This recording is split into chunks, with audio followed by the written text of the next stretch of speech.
আমাদের যাচ্ছে প্রিয় দর্শক, মানচিত্র নিয়মিত আয়োজন কথোপকথনে। গত 3 দিন নিঃসন্দেহে বাংলাদেশে নানান ধরনের চাঞ্চল্যকর ঘটনা ঘটে গেছে এবং এখনো অনেক কিছু বাকি আছে নিশ্চয়ই। বাংলাদেশের মানুষও একটা শ্বাসরুদ্ধকর অবস্থায় রয়েছে। কোন দিকে যাচ্ছে রাজনৈতিক পরিস্থিতি, এইসব বিষয় নিয়ে আমরা কথা বলবো। আমাদের সঙ্গে আজকে যুক্ত হয়েছেন প্রফেসর ডক্টর নাজমুল হাসান কলিমুল্লাহ, জানিপপের প্রতিষ্ঠাতা চেয়ারম্যান এবং রংপুর বিশ্ববিদ্যালয়ের সাবেক উপাচার্য, রাজনৈতিক বিশ্লেষক।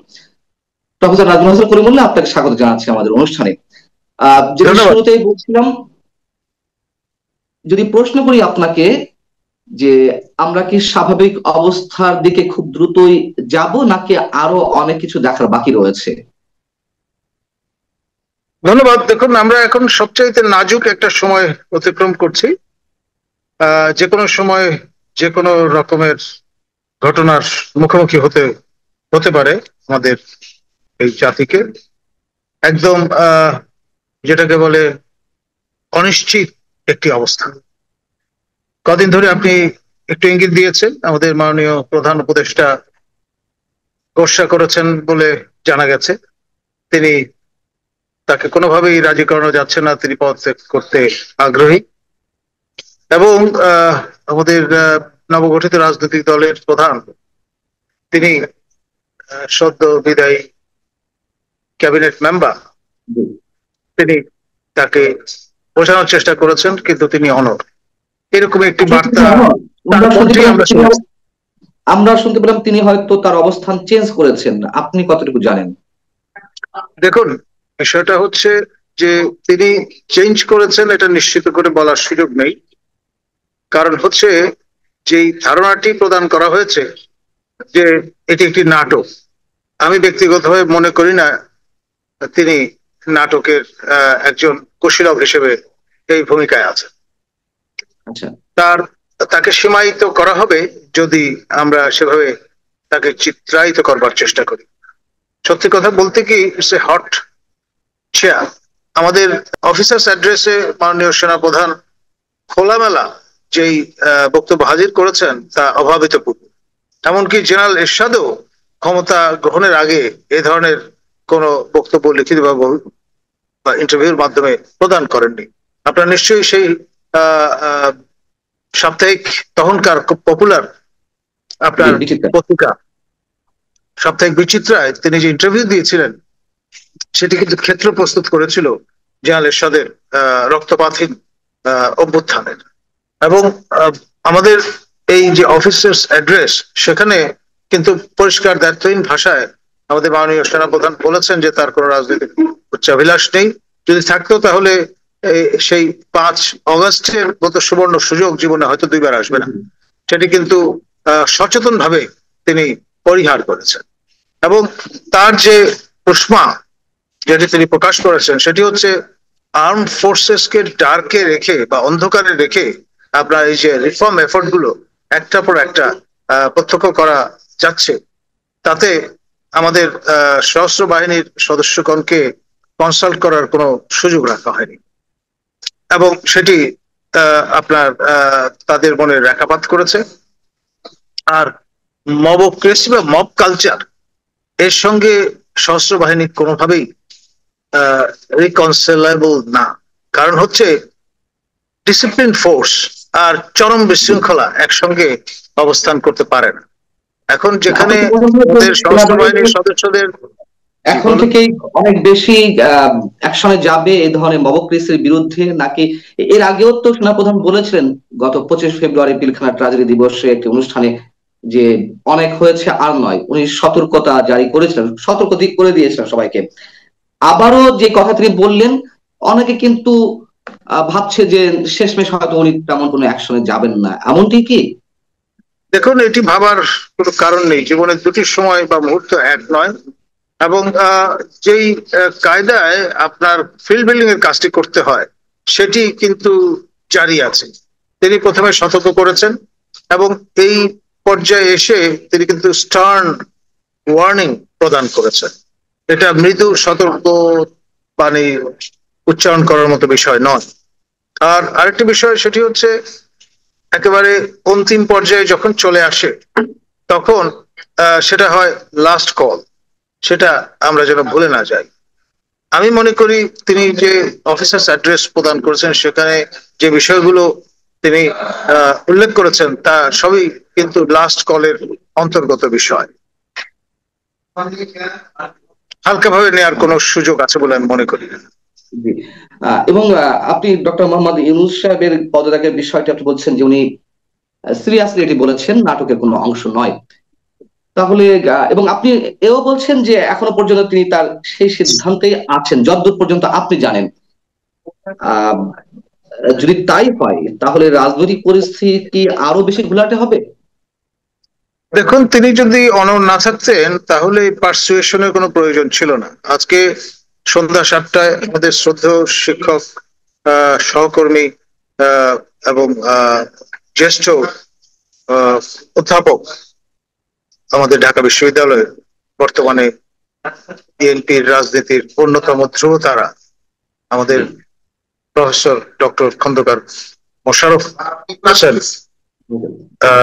তিনি তার নেতৃত্বে বিএনপি ডেলিগেশন দেখা করবে এবং এরপরেই ফলোড বাই জামাত ডেলিগেশন, যেটি নেতৃত্ব দেবেন শফিক মহোদয় স্বয়ং।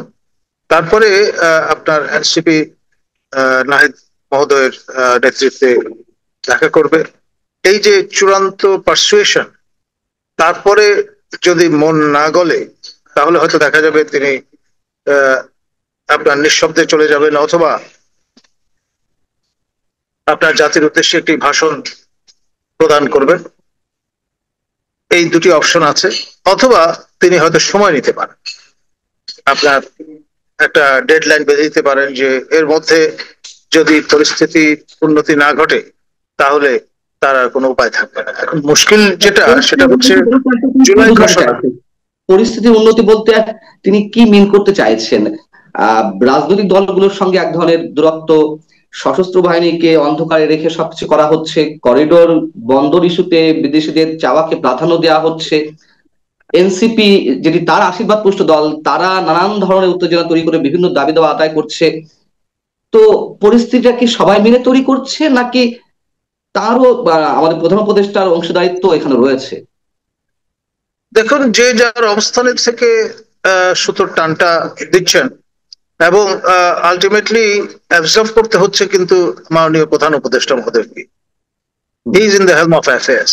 আর এখানে শক অ্যাবজর্ভার হিসেবে আপনি কতটুকু গ্রহণ করতে পারেন সেটাও তো একটা লিমিট আছে।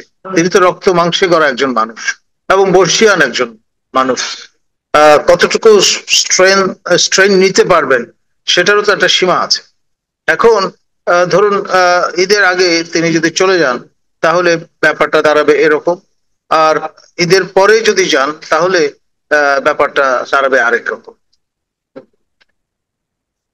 না, আমার প্রশ্নটা হচ্ছে যে অনেকের অভিযোগ এনসিপি কে প্রশ্রয় দিয়েছেন তিনি, আইন শৃঙ্খলা পরিস্থিতি উন্নয়নের জন্য তার টিম ভালো কাজ করেনি, এবং এগুলো তো তিনি সবকিছুই জানেন।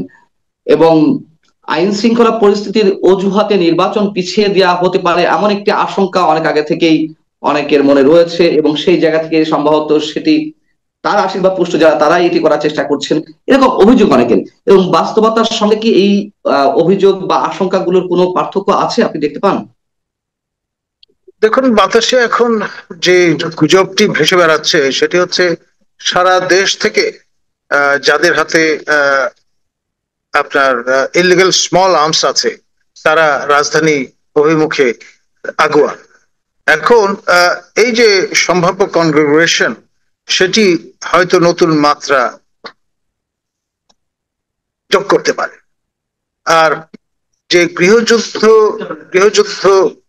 প্রজেকশনের যে ব্যাপারটি আছে সেটি খুব সুচিন্তিত ভাবেই কিন্তু প্রক্ষেপণ করা হয়েছে। আমি মনে করি না এটি কথা চলে কিংবা হঠাৎ চিন্তার বশবর্তী হয়ে আমাদের মাননীয় উপদেষ্টা, যাকে মাস্টার মাইন্ড বলা হয়, তিনি এই বিষয়টি তার ফেসবুকে হাজির করেছিলেন। এখন ধরুন এক হাতে তার তালি বাজে না, যাদের হাতে ইলিগাল স্মল আর্মস আছে আর যাদের হাতে বৈধ সর্বাধুনিক সমর উপকরণ আছে দুই পক্ষ যদি একে অপরের দিকে বন্দুক তাক করে বসেন, তাহলে হয়তো একটি অসম যুদ্ধ হবে, কিন্তু হিট অ্যান্ড রান ট্যাকটিক ব্যবহার করলে প্রলংড একটা আপনার আনরেস্টের মধ্যে আমরা সেই চোরাবালিতে চোরা গলিতে ঢুকে পড়তে পারি, এবং তা কিন্তু জাতীয় গণ্ডিতে সীমাবদ্ধ থাকবে না, উপচে পড়তে পারে আমাদের সীমান্ত অতিক্রম করে, এবং তার ফলে একটা রিজিওনাল প্রোটেক্টেড আপনার ক্যাওটিক পরিস্থিতি তৈরি হতে পারে এই রিজিয়নে। আর অস্ত্র ব্যবসায়ীরা তো মোচে তা দিয়ে বসেই আছেন, আন্তর্জাতিক অস্ত্র ব্যবসায়ীরা। আফগানিস্তানের পরে এই অঞ্চলে যদি আরেকটি ক্ষেত্র খুঁজে পাওয়া যায়, সেটি হবে তাদের জন্য কামধেনুর মতো। তাহলে আপনি বর্তমান বাস্তবতা এবং এর আগের যে 9 মাস 9.5 মাস সবকিছু মিলিয়ে আপনি কি সে আশঙ্কার বাইরে যেতে পারছেন না যে একটা অসম যুদ্ধ বা গৃহযুদ্ধ অবশ্যম্ভাবী, এরকমটাই? আপনার আমাদের মাননীয় সেনা প্রধান বিষয়গুলো আশঙ্কা করেই তার শক্ত অবস্থান জানান দিয়েছেন, কিন্তু একই সঙ্গে সীমারেখা তিনি বেঁধে দিয়েছেন, তিনি কোনো অবস্থায় ক্ষমতা গ্রহণ করবেন না বা তার বাহিনী ক্ষমতার অংশীদার হবে না ওই অর্থে। তো ফলে আপনার সবাই তো এই লিমিটসটা জানেন, এবং সেটার সুযোগ নিয়ে আপনার যদি পরিস্থিতি একেবারেই অস্থিতিশীল করে তোলেন, তাহলে হয়তো দেখা যাবে সম্ভাব্য ক্ষেত্রে আমাদের প্রতিবেশীরা হয়তো হস্তক্ষেপ করে বসলো। দুই পক্ষই, আমাদের নিকটতম প্রতিবেশী ভারত এবং মিয়ানমার কেন্দ্রীয় সরকার। করিডোর ইস্যুতে আমরা দেখলাম যে সরকার সম্ভবত একটু পিছটান দিয়েছে এবং বন্দর বিদেশিদের হাতে পরিচালনার জন্য তুলে দেওয়া এই বিষয়গুলো অনেকখানি ধামাচাপা পড়ে গেছে। আপনার কি মনে হয় যে যুক্তরাষ্ট্র খুব সহজে ছেড়ে দেবে বা যুক্তরাষ্ট্র সেখান থেকে সরে আসবে, তাদের যে প্ল্যানিং বার্মা অ্যাক্ট নিয়ে এবং করিডোরকে সামনে রেখে তারা মিয়ানমারে তাদের নিয়ন্ত্রণ প্রতিষ্ঠা করতে চায়, এরকম তো আলোচনা রয়েছে সবকিছু। আপনার কি মনে হয় যে যুক্তরাষ্ট্র খুব সহজেই সরে যাবে? ডেফিনেটলি না। আপনার এটা তাদের গ্লোবাল এজেন্ডা, অস্ত্র বিক্রি থেকে শুরু করে রিড্রয়িং অফ দ্য ওয়ার্ল্ড ম্যাপ থেকে শুরু করে আপনার স্থায়ী ফুটহোল্ড সংস্থাপন করা থেকে শুরু করে অনেকগুলো ইস্যু এখানে যুক্ত। এখন আমাদের দীর্ঘদিন ধরে মার্কিন যুক্তরাষ্ট্রে ঠিকানা ব্যবহার করছেন এইরকম একজন ব্যক্তি এখন আমাদের মাননীয় নিরাপত্তা উপদেষ্টা হিসেবে মন্ত্রীর মর্যাদায় অধিষ্ঠিত আছেন। তিনি তার যে স্টাইল, তার মধ্য দিয়ে ম্যাকিয়াভেলির ভাষায় সপ্রমাণ করেছেন তিনি শ্রীগালের মতো ধূর্ত এবং সিংহের মতো সাহসী একজন পুরুষ। আরো কেউ কেউ আকবরী হয়তো বলবেন মহাপুরুষ, he can get away with anything. তো তিনি আপনার যেই প্রেস কনফারেন্সটি হাজির করেছেন আমাদের শফিক মহোদয়কে পাশে রেখে, তিনি পরিষ্কার বলবার চেষ্টা করেছেন যে করিডোর নয়, চ্যানেল। এখন সিমেন্টিক্স যাই হোক না কেন, তিনি তো চোখে ধুলো দেওয়ার চেষ্টা করছেন, আর সেটি করছেন এই কারণে তিনি যেই দেশে বসবাস করতেন, যেই দেশ থেকে এসছেন ফর দ্য টাইম বিং, তার পূর্ব স্টাইল অনুসারে তিনি তো তাদের প্রতি আপনার কমিটেড, এবং তিনি যদি ডেলিভার করতে না পারেন আমাদের প্রফেসর ডক্টর ইউনুসের কাঁধে বন্দুক রেখে, তাহলে ব্যাপারটি কি দাঁড়াবে?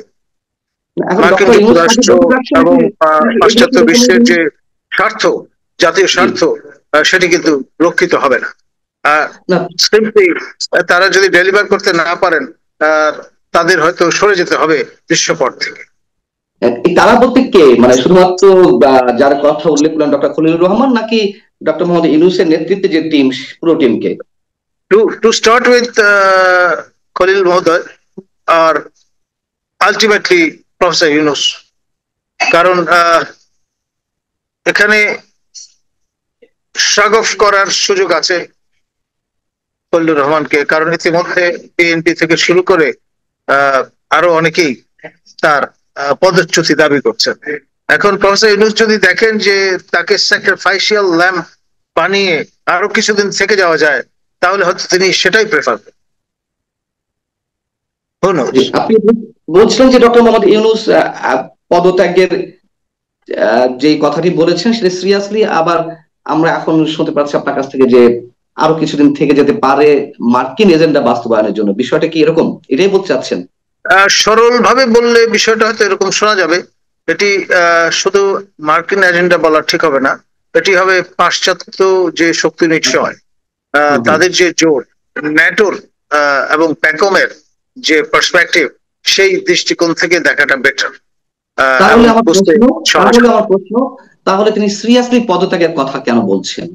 যদি মার্কিন বা যদি তিনি ম্যানেজ করতে পারেন, অর্থাৎ আপনার খলিল মহোদয়কে ইজ আউট করে দিয়ে যদি সামাল দিতে পারেন ফর দ্য টাইম বিং, তাহলে একরকম। আর যদি দেখেন যে না, তিনি কিংবা খলিল সাহেব কিংবা আরো কাউকেও যদি শাগ অফ করেন, ইজ আউট করেন, তাহলেও এটা সামাল দেওয়া যাবে না, সেরকম পরিস্থিতি দাঁড়ালে তাকে আপনার সরে যেতেই হবে। মানে মার্কিন স্বার্থ হাসিল না করতে পারলে।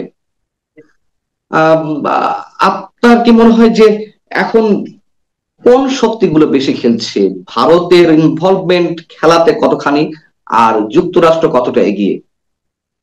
দেখুন, মার্কিনরাই যে ডক্ট্রিনের জন্ম দিয়েছে সেটি একটা দিশা হিসেবে কাজ করছে, মনরো ডক্ট্রিন।